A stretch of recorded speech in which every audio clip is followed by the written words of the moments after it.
इसके बावजूद भी अगर कोई भी व्यापारी आज के बाद, अभी तक जिसने दिया वो दिया, बट आज के बाद अगर कोई भी व्यापारी पैसा देते हैं उस गिरोह के किसी भी सदस्य को, तो वो समझिए कि एक आतंकवादी को सपोर्ट करने का, एक आतंकवादी संगठन को सहायता मुहैया कराने जैसा ही होगा। ये देशद्रोही काम होगा और हम लोग उसी तरीके से कानूनी प्रक्रिया आगे बढ़ाएंगे।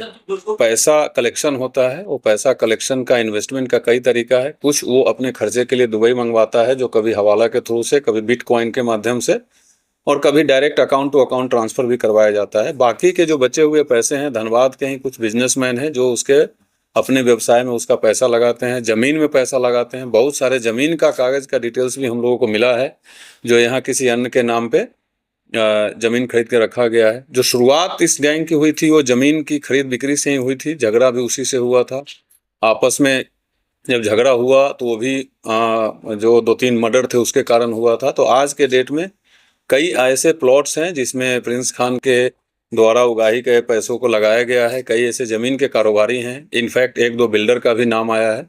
बट तमाम चीज़ों पे बिफोर रिवीलिंग द नेम्स हम लोगों को साक्ष्य जुटाना आवश्यक है, तो इसलिए उस पर और गहराई से काम चल रहा है। और अभी तो हम लोग रिमांड में पूछताछ में जो स्पेशल टीम हो व्यस्त थी। अब आज से इस पे हम लोग जो पूछताछ के दौरान जो तथ्य सामने आए हैं उस पे आज से वर्कआउट शुरू होगा और आगे जो भी हम लोगों को तथ्य सामने आएगा उस पर काम करेंगे। शुरुआत में 1 करोड़ से 1.5 करोड़ के आसपास प्रति माह उठता था, बट अभी इसने एक्सेप्ट किया है कि अभी पैसे का फ्लो काफ़ी कम हो गया है।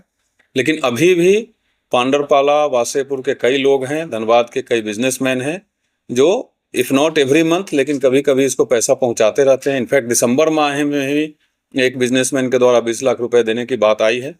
इन सारी तथ्यों पर, इन सारी जानकारियों पर हम लोग और साक्ष्य इकट्ठा कर रहे हैं और इस पे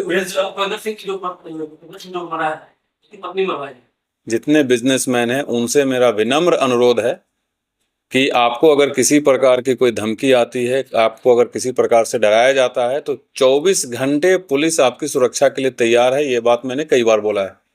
इसके बावजूद भी अगर कोई भी व्यापारी आज के बाद, अभी तक जिसने दिया वो दिया, बट आज के बाद अगर कोई भी व्यापारी पैसा देते हैं उस गिरोह के किसी भी सदस्य को, तो वो समझिए कि एक आतंकवादी को सपोर्ट करने का, एक आतंकवादी संगठन को सहायता मुहैया कराने जैसा ही होगा। ये देशद्रोही काम होगा और हम लोग उसी तरीके से कानूनी प्रक्रिया आगे बढ़ाएंगे।